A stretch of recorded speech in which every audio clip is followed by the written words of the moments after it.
Hello दोस्तों, ज़र TV की दिलचस्प वीडियोस में एक बार फिर से खुश आमदीद। आज मैं आपको मिडिल ईस्ट के एक इंतहाई दिलचस्प और खूबसूरत मुल्क की वर्चुअल विजिट करवाऊंगा। ये एक ऐसा मुल्क है जिस पर आलमी पाबंदियों ने कोई असर नहीं डाला और ये मजीद ताकतवर होता जा रहा है। ये मुल्क इतना खुद कफील है कि अपना सब कुछ खुद ही बनाते हैं। इस मुल्क का अपना अलग कैलेंडर है और ये दुनिया के कैलेंडर पर नहीं चलता। इसे दुनिया के सस्ते ममालिक में शुमार किया जाता है।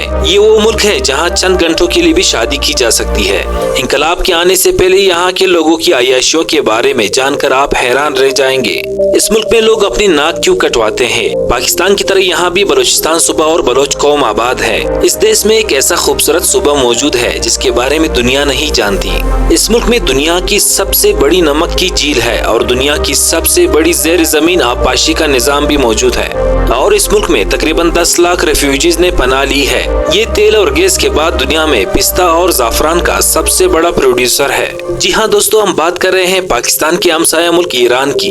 इस रिपोर्ट में हम आपको ईरान के बारे में ऐसी मालूमात देंगे जो आपने पहले कभी नहीं सुनी होगी और न ही आइंदा कहीं और सुनेंगे। इसके अलावा वीडियो को शुरू से आखिर तक जरूर देखें और हमारे चैनल को सब्सक्राइब करके बेल का नोटिफिकेशन ऑन कर दें। दोस्तों, ईरान एक तारीखी मुल्क है जिसका पुराना नाम पर्शिया यानी फारिस था। इसका मुकम्मल नाम इस्लामी जमहूरिया ईरान है। ईरान मगरिब में इराक और तुर्की से, शुमाल मगरिब में अजरबैजान और आर्मीनिया से, शुमाल में तुर्कमेनिस्तान से और मशरक में अफगानिस्तान और पाकिस्तान से मिलता है। जनूब में ये खलीज ओमान से जाकर मिलता है। ये दुनिया का 17वां बड़ा मुल्क है। अब अगर हम बात करें इसकी आबादी की तो 2023 के मुताबिक इसकी आबादी तकरीबन 8 करोड़ 75 लाख है। ईरान का कैपिटल सिटी तेहरान है जो ईरान का सबसे बड़ा शहर भी है। तेहरान का नजारा अगर तोचल नामी पहाड़ से करे तो बहुत ही खूबसूरत मंजर तेहरान के पूरे शहर का नजर आता है। इस शहर में मौजूद गुलिस्तान महल निहायत खूबसूरत और कदीम महल है जिसे देखने के लिए दुनिया भर से लोग आते हैं। ईरान के 31 सूबे हैं और इनकी करेंसी ईरानी रियाल है जो निहायत कमजोर है। अगर आज के रेट से देखा जाए तो एक पाकिस्तानी रुपए के बदले 178 ईरानी रियाल मिलते हैं। यहाँ जो जुबानें बोली जाती है वो फारसी है और फारसी के बाद सबसे ज्यादा आजरी और कुर्दी जुबानें बोली जाती है। ईरान में सरकारी मजहब इस्लाम है और यहाँ की अक्सरती आबादी मुसलमान है। ताहम ईरान में दीगर अक़लियती मज़ाहिब के मानने वाले भी रहते हैं जिनमें ज़रतश्ती, ईसाई और यहूदी शामिल हैं। ज्यादातर ईरानी मुसलमान शिया इस्ना अशरी हैं, लेकिन सुन्नी मुसलमानों की एक काबिल जिक्र तादाद भी मौजूद है। मेरे दोस्तों, आपको बता दूं कि ईरान के 93% लोग पढ़े लिखे हैं। मुल्क इंतहाई साफ सुथरा है। बड़े शहरों में सफाई का काम ज्यादातर लोकल गवर्नमेंट्स और सफाई के इदारे अंजाम देते हैं। ताहम बहुत से ईरानी लोग अपने घरों और इतराफ की सफाई खुद भी करते हैं। लोग खुशहाल और खुश मिजाज हैं, मेहमानों की बड़ी कदर करते हैं और इन्हें अपने घर का खाना खिलाना फर्ज समझते हैं। ईरान में अपना अलग कैलेंडर है और यहाँ जुमेरात और जुमा को छुट्टी होती है। ईरान में किसी को अंगूठा दिखाना बेइज्जती के मुतरादिफ है, इसलिए ईरान में ये हरकत ना करे वरना शामत आ सकती है। ईरानी प्रोडक्ट्स इंतहाई सस्ती कीमत पर मिलती है। यहाँ की मार्केट्स में खरीदारी के दौरान दुकानदार गैर जरूरी तौर पर कीमतें बढ़ाकर पेश नहीं करते, बल्कि अपने ग्राहक को हर मुमकिन हद तक मुतमईन करने की कोशिश करते हैं। ईरान के लोगों को 15 साल की उम्र में ही वोट डालने का हक मिल जाता है। यहाँ के लोग गोश्त खाना पसंद करते हैं, खास तौर पर चिकन। ईरान के लोग अपने नाक की सर्जरी करवाना पसंद करते हैं ताकि वो ज्यादा खूबसूरत नजर आए। यहाँ की लड़कियाँ भाई साहब बहुत खूबसूरत होती हैं। अब इसका मतलब ये नहीं कि आप वीडियो छोड़कर डायरेक्ट ईरान पहुँच जाए, पहले रिपोर्ट पूरी देख ले। दोस्तों, ईरान बहुत ही अलग मुल्क है। यहाँ पर शादी को लेकर बहुत ही अजीब व गरीब कवानीन बने हुए हैं। आज के दिन में भी इस मुल्क में 13 साल की उम्र में आप लड़की की शादी करा सकते हैं, वहीं लड़की की उम्र भी सिर्फ 15 साल होनी चाहिए। सिर्फ इतना ही नहीं दोस्तों, इस मुल्क में कोई भी शॉर्ट टर्म मैरिज कर सकता है। मतलब ये है कि अगर आपको कुछ घंटों के लिए शादी करनी है तो यहाँ आप बेफिक्र होकर कर सकते हैं। यहाँ की हुकूमत अपनी आबादी को लेकर बहुत संजीदा है। ये दुनिया का वाहिद मुल्क है जहाँ शादी करने से पहले बर्थ कंट्रोल पर कम से कम 1 घंटे की क्लास लेना जरूरी होती है। ईरान में अगर कोई शख्स किसी औरत के साथ गलत बर्ताव करता है तो यहाँ की पुलिस के पास ये इख्तियार होता है कि वो इस शख्स को इस औरत से शादी करने पर मजबूर कर दे, हालांकि वो फौरन बाद इसे तलाक दे सकता है। आपको बता दे कि ईरान में तलाकशुदा औरतों की तादाद गैर शादीशुदा लड़कियों की तादाद से ज्यादा है। अब ईरान की तारीख की बात करें तो पूरी दुनिया में सबसे कदीम तहजीबों में ईरान की तहजीब बहुत ज्यादा पुरानी है। यानी दुनिया में अगर सबसे ज्यादा पुरानी तारीख किसी की मिलती है तो यही है पर्शिया, जो आज का ईरान है। दोस्तों, अगर आप पुराने वक्त की यानी इनकलाब से पहले का ईरान देखें तो आप हैरान रह जाएंगे और आप अपनी आंखों पर हाथ रख लेंगे। उस वक्त ईरान काफी तरक्की याफ्ता था। ईरान की खवातीन काफी आजाद ख्याल थी, लेकिन 1979 में यहाँ पर इनकलाब आया। इमाम खुमैनी के पीछे ईरान की आवाम एक एक करके खड़ी हो गई और पूरा ईरान इमाम खुमैनी के हुक्म पर चलने लगा। लोग इनके दीवाने हो गए। इतनी मोहब्बत इनके लिए लोगों के दिल दिमाग में बैठ गई कि जिसका नतीजा आप आज देख रहे हैं, यानी ईरान बन गया।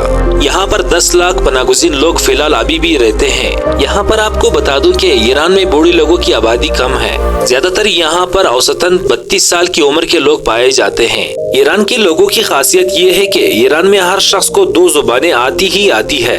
आपको बता दो कि ईरान के नाम का मतलब है द लैंड ऑफ आर्यंस, यानी आर्याई लोगों की जमीन। अल्लाह पाक ने ईरान पर बहुत बड़ी मेहरबानियां भी की हैं। ईरान के पास पूरी दुनिया का 10% तेल है। पेट्रोल, डीजल, गैस 10% पूरी दुनिया का सिर्फ ईरान के पास है, जो कि काफी बड़ी मिकदार है। पूरी दुनिया में ईरान दूसरे नंबर पर है जो कुदरती गैस बनाता है। वही पूरी दुनिया में चौथे नंबर पर ईरान खाम तेल बनाने में और बरामद करने में आता है। पिस्ता तेल गैस के अलावा ईरान पूरी दुनिया में सबसे ज्यादा जाफरान बरामद करता है। तो तेल के बाद सबसे ज्यादा पूरी दुनिया में ईरान कालीन बरामद करता है। कालीन का रिवाज ईरान से शुरू हुआ है और ईरान में कालीन की बड़ी अहमियत है। ईरान में एक से एक खूबसूरत कालीन मिलते हैं और हर घर के अंदर आपको यहाँ कालीन ऐसे ऐसे देखने को मिलेंगे कि आप हैरान रह जाएंगे। कालीन के हवाले से बता दूं कि Guinness book of world records में ईरान का नाम कालीन के हवाले से लिखा हुआ है। रिकॉर्ड के मुताबिक 7000 मुरब्बा फुट लंबी कालीन हाथ से बनाई हुई ईरान के अंदर ही है। दोस्तों, ईरान हमेशा तनाजात की वजह से हेडलाइंस में रहता है, लेकिन इसके बावजूद भी ये पाकिस्तान और भारत का अहम सियासी और इक्तिसादी पार्टनर है। इस मुल्क में आज के दिन तक सैटेलाइट टीवी के इस्तेमाल पर पूरी तरह से पाबंदी है। ईरान में कोई भी अपनी मर्जी का चैनल नहीं देख सकता। मतलब इस मामले में इनका हाल भी कुछ नॉर्थ कोरिया जैसा है। ऐसा इसलिए है क्योंकि यहाँ की हुकूमत को लगता है कि वेस्टर्न चैनल को देखकर मुल्क के नौजवान बिगड़ सकते हैं और इसलिए यहाँ पर इंटरनेट पर भी निगरानी रखी गई है। यहाँ पर आप हर वेबसाइट नहीं देख सकते, बल्कि ईरान में गूगल की कुछ वेबसाइट देखी जाती है। इनके हिसाब से अगर आप ईरान में रहकर गूगल इस्तेमाल करते हैं तो हो सकता है कि गूगल आपका डेटा निकाल रहा हो। 2012 में ईरान की पुलिस चीफ ने ये ऐलान किया था कि गूगल जासूसी करने का एक जरिया है, इसलिए ईरानी हुकूमत मुल्क में अपना नेशनल इंटरनेट कायम करना चाहती है जो इसके अपने कंट्रोल में हो। इतना ही नहीं, सोशल मीडिया भी यहाँ पूरी तरह से बैन है। 2013 में यहाँ की हुकूमत ने फेसबुक और ट्विटर जैसे बड़े सोशल मीडिया प्लेटफॉर्म्स को बैन कर दिया था। यहाँ की हुकूमत को लगता है कि इस तरह की सोशल मीडिया का इस्तेमाल करके कई लोग हुकूमत के खिलाफ हंगामा कर सकते हैं। वैसे आपको बता दें कि ईरान की 40% आबादी इंटरनेट इस्तेमाल करती है, जो इंटरनेट यूजर्स के मामले में दुनिया में चौथे नंबर पर है। ईरान में शराब पर पूरी तरह से पाबंदी है। यहाँ पर कोई भी शराब को हाथ भी नहीं लगा सकता। लेकिन मजे की बात तो ये है कि यहाँ पर यही शराब गैर कानूनी तौर पर बिकती है। कई लोग यहाँ पर दिन रात नशे में रहते हैं। ईरान में तो कानून बना दिया गया कि कोई शराब नहीं पिएगा, लेकिन हर साल ईरान $300 मिलियन शराब से कमाता है। दोस्तों, माजुंदरान ईरान का एक खूबसूरत सूबा है जो कैस्पियन समंदर के जुनूबी साहिल पर वाक़िया है। माजुंदरान अपनी खूबसूरत साहिली पट्टी, सरसब्ज और शादाब जंगलात और पहाड़ों की वजह से ईरान में एक मकबूल सियाती मुकाम है। दोस्तों, आपने पाकिस्तान की सूबा बलूचिस्तान के बारे में जरूर सुना होगा और देखा होगा, लेकिन क्या आप जानते हैं कि ईरान में भी बलूचिस्तान मौजूद है? जी हाँ, ईरान में भी बलूचिस्तान का एक वसी इलाका मौजूद है। ईरान का बलूचिस्तान पाकिस्तान के बलूचिस्तान से मुतसिल है और यहाँ की आबादी की अक्सरियत बलोच कौम की है। ये इलाका सकाफती, लिसानी और तारीखी तौर पर बलोच कौम से जुड़ा हुआ है। ईरान के बलूचिस्तान सूबे को सिस्तान या बलूचिस्तान कहा जाता है। ईरान में ज़ेर-ज़मीन आबपाशी का निज़ाम बहुत पुराना है। इसे किनात कहते हैं। किनात दरअसल जमीन के अंदर खोदी हुई एक नहर होती है जिसके जरिए ज़ेर ज़मीन पानी को जमीन की सतह पर लाया जाता है। यहाँ पर मुतादिद नमक की झीलें वाक़िया है। ईरान तारीख, सकाफत और कुदरती हुस्न का एक खजाना है। यहाँ दुनिया की कदीम तरीन तहजीबें रह चुकी है। ईरान की फौज को मशरिक़ वस्ता में सबसे ज्यादा ताकतवर माना जाता है। ईरान पर आलमी सतह पर मुख्तलिफ पाबंदियाँ आयद की गई हैं, जिनकी बुनियादी वजूहात में ईरान का एटमी प्रोग्राम और मिडिल ईस्ट में मुख्तलिफ जंगों में आलमी पॉलिसियों के खिलाफ अपना किरदार अदा करना है। इन आलमी पाबंदियों ने ईरान को मजीद मजबूत कर दिया है और अपने आप को खुद कफील बनाने के लिए ईरान ने सनती तरक्की हासिल कर ली है और आज ईरान ज्यादातर इस्तेमाल होने वाली अशिया खुद ही बनाता है। आपको यहाँ सिर्फ मेड इन ईरान गाड़ियाँ, बसें, मोटरसाइकिल और दीगर प्रोडक्ट्स नजर आएंगे। अगर आप पाकिस्तान से ईरान जाना चाहते हैं तो आप बाई रोड तफ्तान बॉर्डर से गाड़ी या बस वगैरह के जरिए जा सकते हैं। अगर आपके पास सारे डॉक्यूमेंट्स पूरे हैं तो आपको ईरान का वीजा एक हफ्ते के अंदर मिल जाता है। पाकिस्तान से ईरान जाने के लिए वीजा फीस तकरीबन 2000 से 5000 पाकिस्तानी रुपए तक होती है, जबकि एयर टिकट की कीमतें 30,000 से 50,000 पाकिस्तानी रुपए के दरमियान हो सकती है। ये प्राइसेस वक्त और दस्तयाबी के मुताबिक तब्दील हो सकती हैं। जी तो दोस्तों, वीडियो आखिर तक देखने का बहुत शुक्रिया। अगर आपको ये रिपोर्ट पसंद आई हो तो वीडियो को लाइक करके चैनल को सब्सक्राइब कीजिए। मिलते हैं अगले एपिसोड में।